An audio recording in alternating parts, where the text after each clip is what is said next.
Ronnie, Mike, and Jeff, why don't we begin by you telling us a bit about the organizations you had? Ronnie? Thanks, Chuck. Thank you for the opportunity. I'm currently President and Chief Executive Officer of the Charlotte Regional Partnership. We are a regional economic development organization covering 16 counties in what we call the Charlotte metropolitan area, or Charlotte, USA. The organization has been in existence for a little over 27 years, and our primary mission is to recruit new businesses into our region, as well as serve as the thought leader for economic development within our region. Okay, thanks, Ronnie. Mike? Yeah, thanks, Doug, and Ronnie and Jeff, thank you for joining this discussion as well. So I'm going to say ditto to a lot of what Ronnie said. I run the Regional Economic Development Partnership in the greater Minneapolis-St. Paul region. We call it the Greater MSP Partnership. And kind of like Charlotte, we're a regional, in our case, a public-private partnership covering 16 counties, the metropolitan statistical area, retention, expansion, attraction of business, and also we're responsible for kind of regional economic development strategy and product improvement of our product, which is our region, to see both capital investment and jobs grow in the greater Minneapolis-St. Paul region. So we're a great board of community leaders, primarily business CEOs, some elected officials, as well as institutional leaders from philanthropy and universities. Thanks, Mike. Now let's turn Washington way. Jeff? Well, thanks, Doug. And I do have to add that if we were 12 years ago, more or less, Ronnie and Mike would have been on the same team when they were both at the Pittsburgh Regional Alliance / Greater Pittsburgh Chamber, Allegheny Conference, whatever they called themselves. So then they moved to separate corners of the world, and they now collaborate, co-opt, whatever you call these things these days. Co-opetition. Yes, thank you, Ronnie. So anyhow, IEDC, the International Economic Development Council, is the membership group for people who work in the field of economic development. Ronnie and Mike are both past chairs. They both happen to work for public-private partnerships, but we also serve cities, counties, states, and the economic development staff that are there, utility companies. And the way I describe an association, they are all the same. They hold conferences, they hold seminars, they accredit things, they certify things. The difference is the content, and our content is economic development, and we like to think of ourselves as the preeminent leader in the field of economic development, not only in the United States, but we're larger and deeper than most of our allied organizations around the globe. Well, thanks, Jeff. Now, Mike and Ronnie,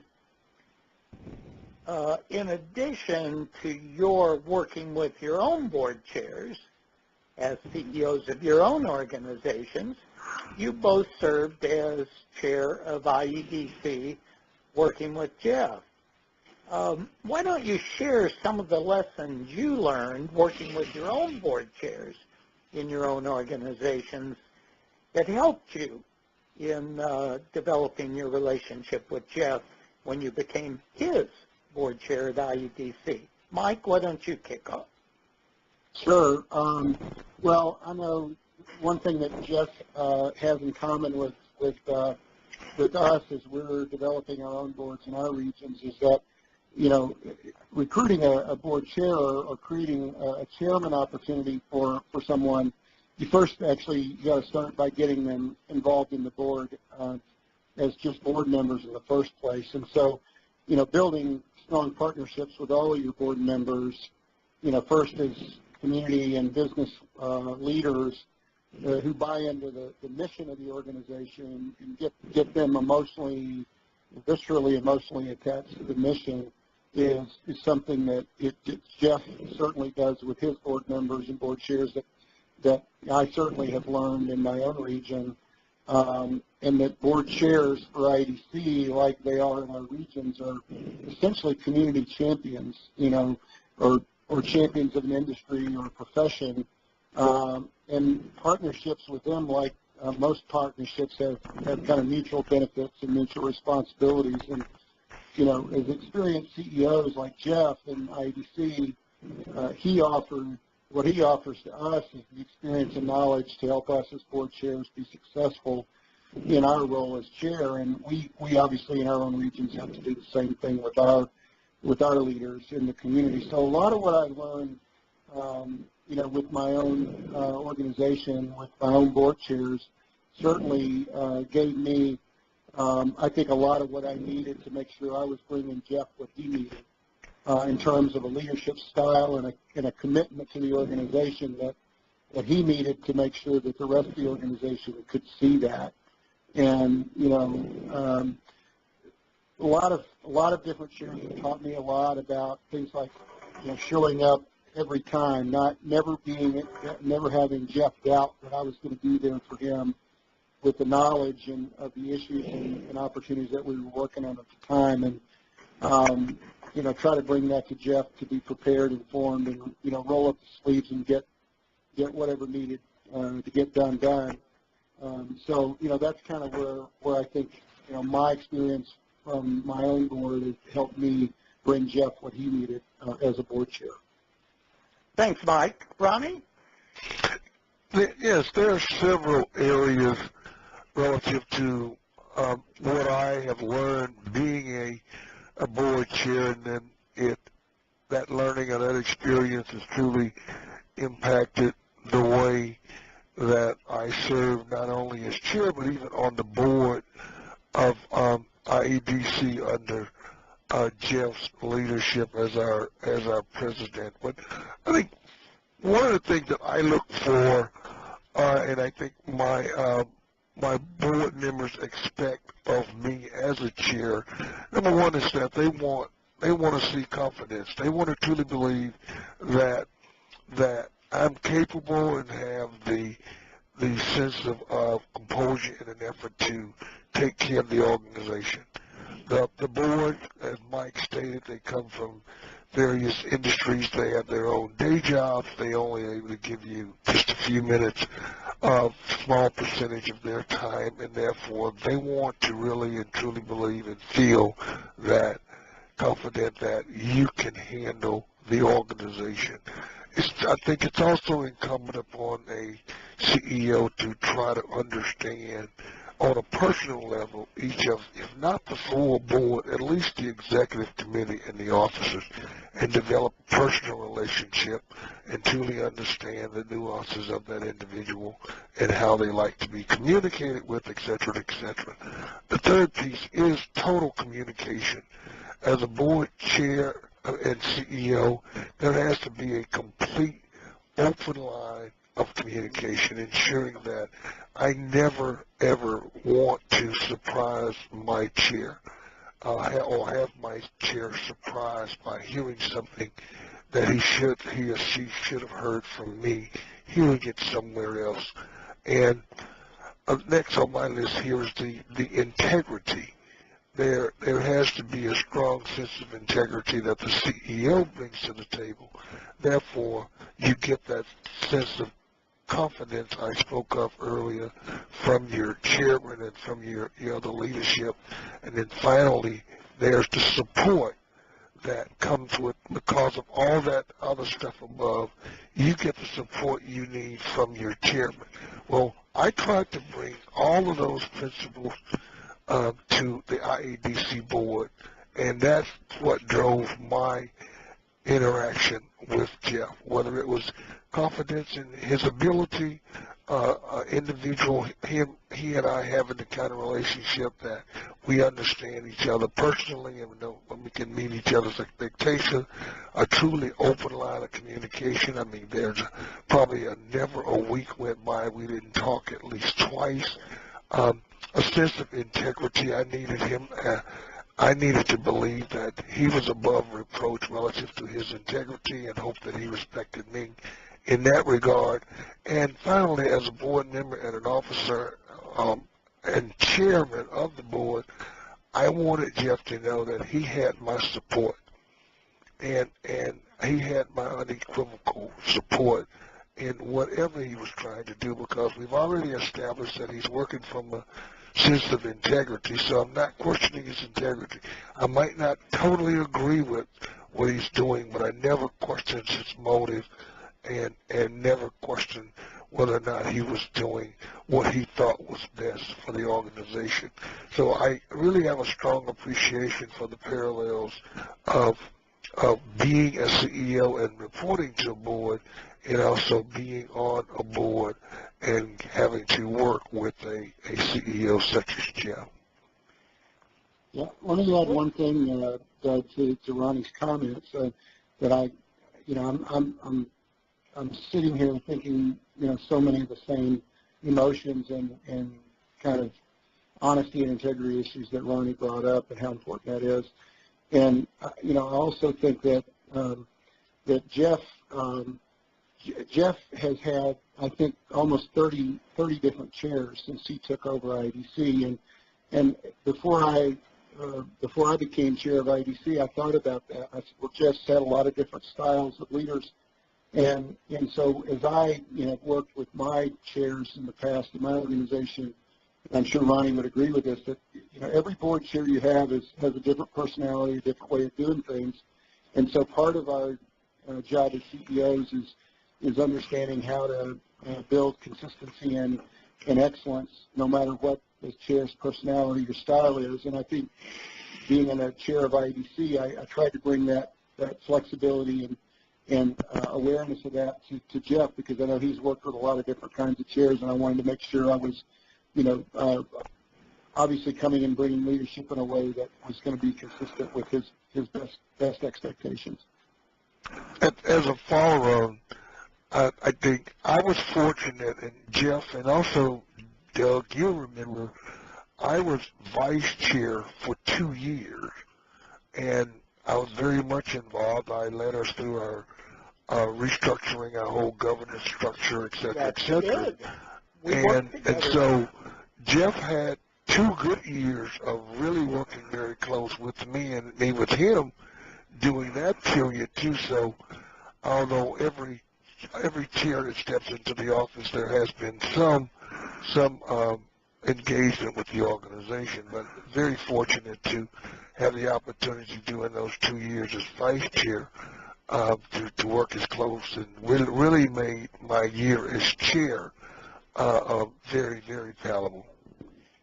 Now, listening to you two fellows talk, I'm assuming it was not an especially difficult transition when you changed hats from being a CEO to being a board member and eventually chair of the board. Am I right, or were there any special challenges you had to contend with? I'll start. I don't think there were any special challenges. I mean, if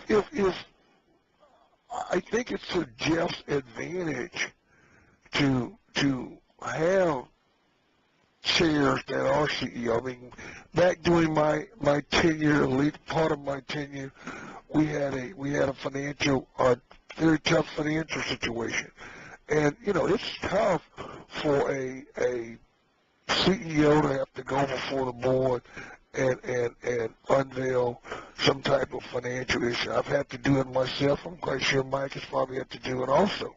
And so as a board chair, as a CEO myself, and being part of this discussion, I empathize with Jeff and what he's going through. And so, to your point, Doug, no, I don't recall any particular issues. I think if nothing else, I think being a CEO really made it a lot easier for both of us.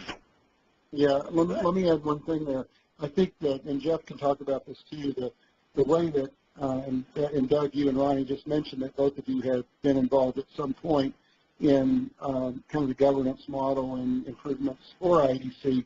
And, one of the things that I bring to this discussion would be the point that I would make is that the way we have a governance committee and a leadership team on the board that, serves in different capacities, serves as treasurer, serves as vice chair before they have their opportunity to chair the board.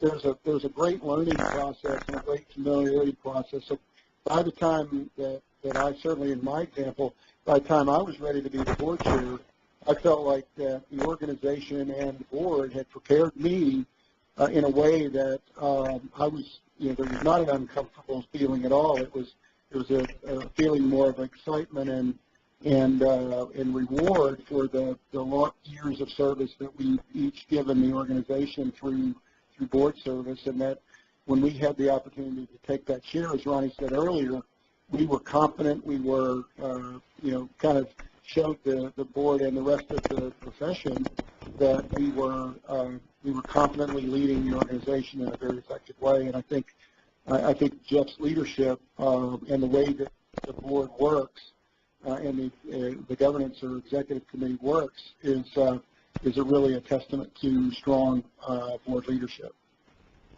Thank you, gentlemen. Now I'm going to turn to President and CEO of the International Economic Development Council, Jeff Finkle. Jeff, why don't you tell us how you went about developing partnerships, a close working relationship with Ronnie and Mike, who both served as your board chairs, and then we'll be open to any comments Ronnie and Mike want to offer while you're talking. So, Jeff, I'm tossing the ball to you. Thanks, Doug. And thank you for kind of taking my suggestion on this topic. It's been far more serious than I anticipated, however. So far. But, well, you have my permission to add levity, Jeff. Well, there are a lot of good stories. I think I'm going to leave most of them in my drawer today, however. As I've sat back and have thought about the chairs that I've had, and Mike is right. Since we had a merger in 2001, all of my chairs have served one-year terms, and the chairs before that served two-year terms. I have had 22, 21 different chairs.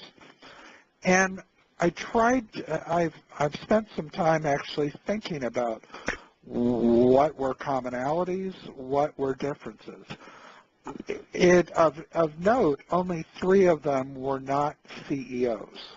So I think our organization and the style of our organization is we have been unlikely organizationally to promote people who weren't CEOs of an organization into our chairs.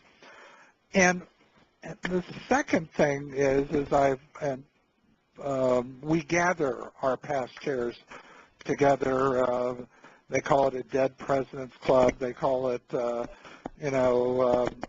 a number of things. But we gather our past chairs each year at a dinner honoring them on the Sunday night of our annual conference.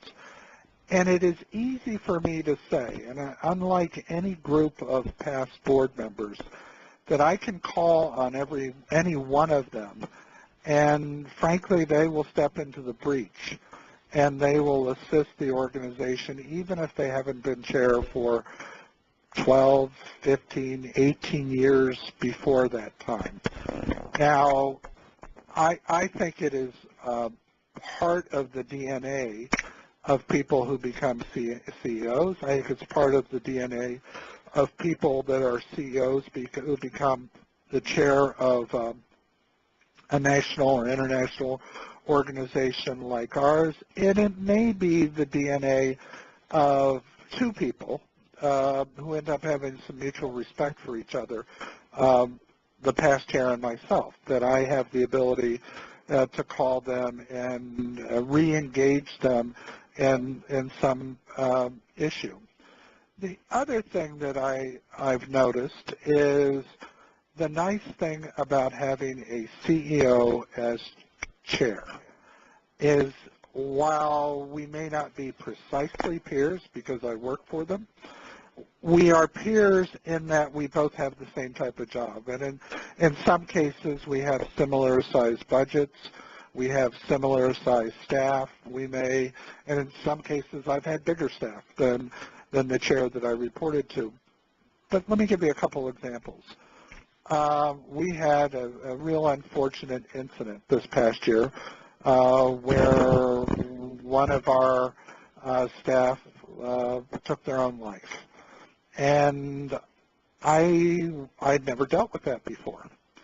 And I picked up the phone. Mike was my chair at the time, and I said, here's what's going on, Mike. And his immediate response is, you need to get a counselor into your office to deal with your staff.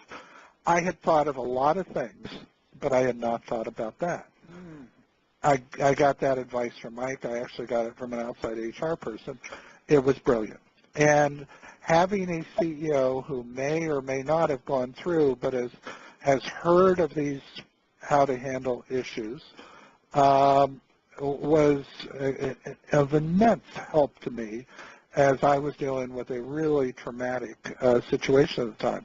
Ronnie is extraordinarily good at personal relationships, and so I think we all trip over a relationship every now and then, and Ronnie would coach me in terms of how to rebuild it, and if appropriate, he would step into the breach and help rebuild it, and then remind me not to get into that situation again, at least with that particular person. The CEOs that have been the head of my board, they also run into other issues similar to I do. For instance, compensation, benefits, retirement planning. Rick Weddle, who was a predecessor to both Ronnie and Mike, frankly, he helped write my contract when we merged the two organizations. And what was amazing is, he kind of put himself in my shoes for an hour and wrote a contract that he would have liked to have had as a CEO, and probably did have as a CEO. And frankly, when you're dealing with issues of compensation and when you're dealing with issues of appropriateness of a contract, you really want a CEO that is, all of my board members say, and these two as well, say you always want board chairs that are compensated better than you, so they're not looking at your compensation and jealous of it. They say, well, he's not making that much money. We can do a little better for them. But lastly, and the last point I want to make is, I think both of them would say I work, as they have, worked hard at the relationship, starting with I tend to go to a little retreat with my incoming chairs when they are vice chair of the board, so I get to know them a little bit better, so that we get to talk about some of the issues we'll deal with while they're vice chair and issues that we'll likely have to deal with when they're chair. Now, let me jump in, Jeff, if I might. Yes. You developed particular relationships with two different board chairs,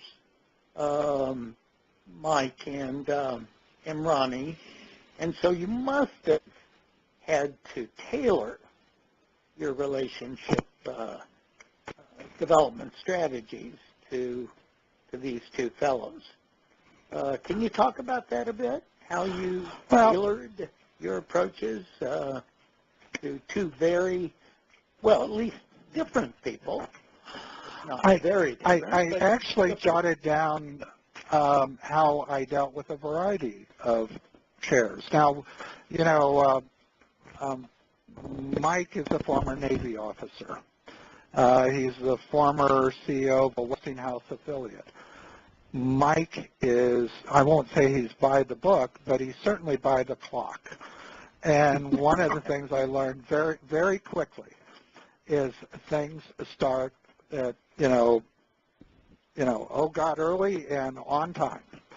And so, I tend to allow a room to fill a little bit, and if I lose 2 or 3 minutes,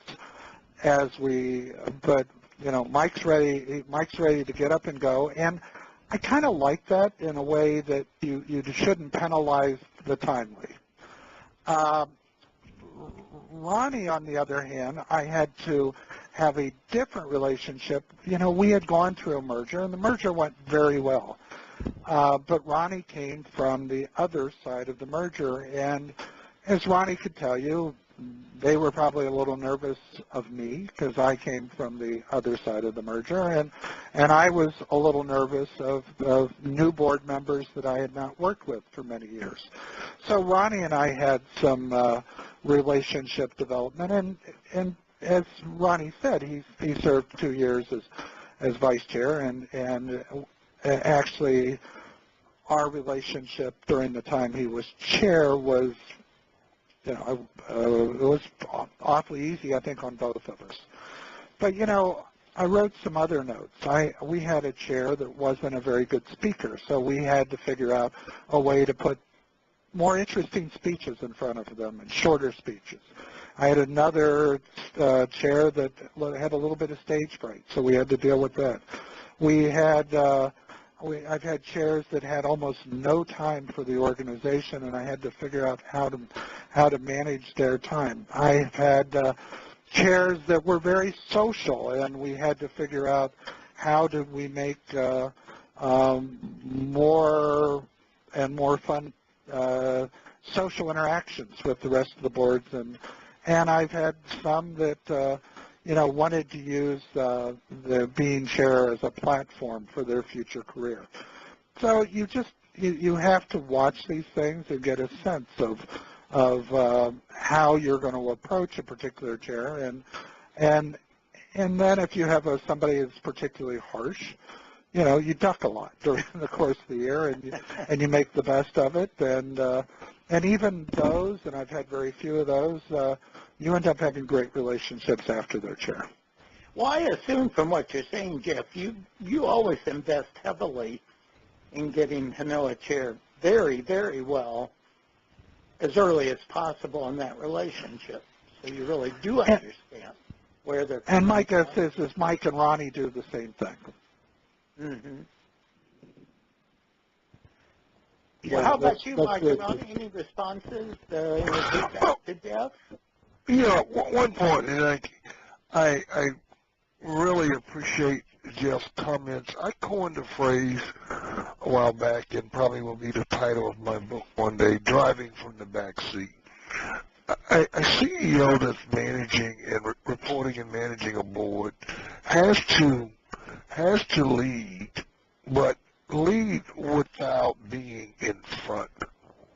You have to give your leadership the opportunity to feel that their thoughts and opinions are shaping the organization, but you have the responsibility to keep them in the lane and not allow them to steer too far off the track that you as the professional truly feel the organization should be on. And Jeff's I think he's a master of that.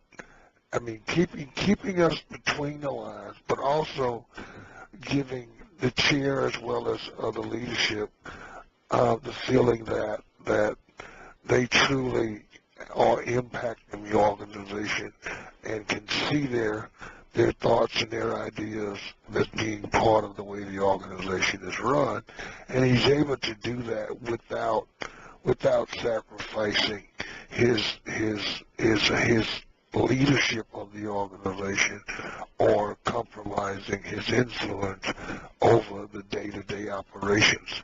And I think that's something all of us need to master, and that gives us longevity, in our particular job, and Jeff definitely has mastered the longevity part. I'm very fortunate to have been here for 12 and a half years here in Charlotte, and the average tenure, as some of you know, the average tenure is 5 to 7 years for leading an economic development organization. So just what I can really appreciate that leadership style that he brings to the process that I really enjoy working with him.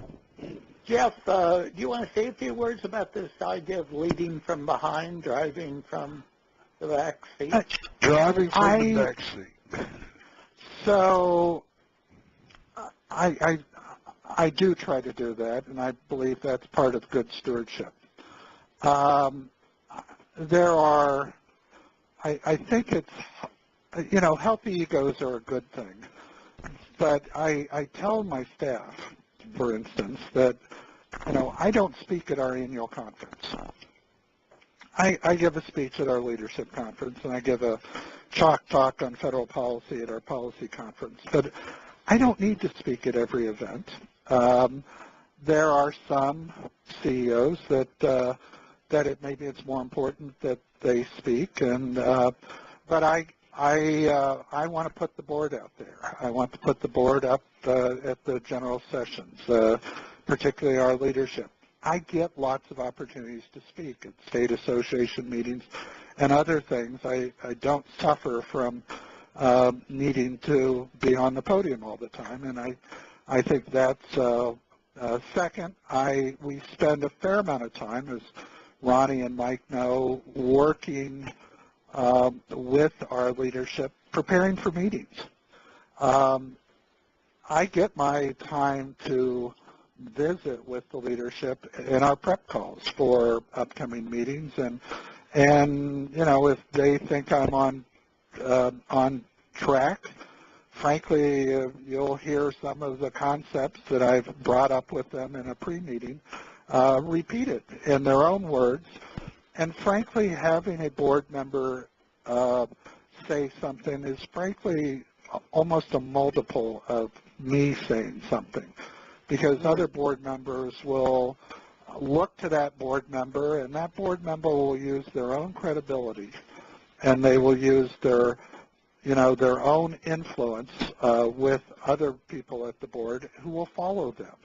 Now, I will have people follow me too, but if I'm doing all the asking all the time, they'll tune me out at some point. Right. But if we've got board members owning the things we're trying to get across, it is far more effective. And then lastly, as Mike and Ronnie can attest, my presentation at a typical board meeting, certainly far less than 4 minutes on a typically hour and a half to 2 hour meeting. By the time we get to the board meeting, they don't need to hear from me anymore. We've gotten across our agenda. We communicate with the board in between board meetings through a kind of a lengthy publication on what we're doing. In the same way, I do not want to vote on the board, because if I'm having to vote on issues, that means I'm losing. Right. And so, we've got some models that seem to work okay. So Jeff, let me throw in a question. Right. What? If Mike you was feel trying to say comfortable- something here. Yeah, hey, Sorry? Doug, one thing I've definitely taken away from this conversation is that I need to hurry up and get my book, Driving from the Back Seat, published before Ronnie Bryant gets his book published. And I say that obviously, and Jeff, but only because I agree with Ronnie's outlook. And the one thing I'll say about Jeff's style of leadership as CEO of IADC is he clearly does that. I was just thinking as he was talking, Jeff doesn't. Jeff lets the chair and the board run the organization in their leadership role, and is really, leading from behind and making sure everything works out well. And I've, so that's been a great learning process for me in my role as CEO in my own community. So I just wanted to double down on what Ronnie said earlier. And let me make something clear.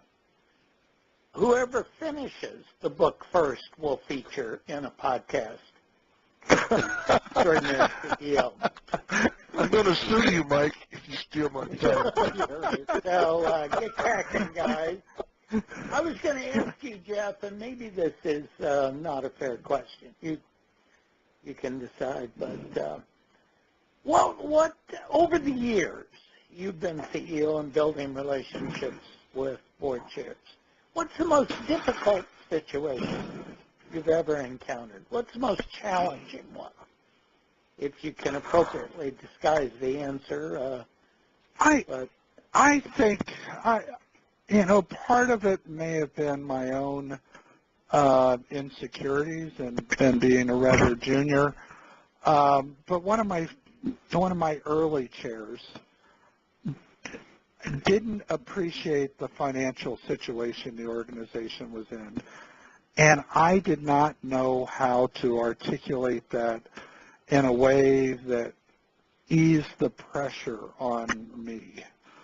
I wasn't able to educate them well on how difficult the situation we were in, and I suppose time or tenure in my position might have put me equipped me with better tools to have dealt with that. I've had 2 or 3 bumpy years out of so far 32. And so I feel pretty good at my batting average of having pretty good relationships with board members and awfully good chairs and good relationships with almost all of them after they left as chair. I keep in touch with all of them, and I know that I can have a dinner with any of them if I show up in their town, which is a nice thing to be able to say. But I think I go back though I want to go back to the fundamental tenet of this session, and that is I've been successful and the organization has been successful because we had people as chairs who brought their CEO hat to the table and helped lead the organization, helped me in my role be successful. And whatever they learned with working with their own CEOs, but we were very lucky to have, people like Ronnie and Mike as chairs to help move this thing forward. Well, gentlemen, I think we'll end on that high note. I want to thank you for taking the time to record this superb podcast and wish you a great afternoon.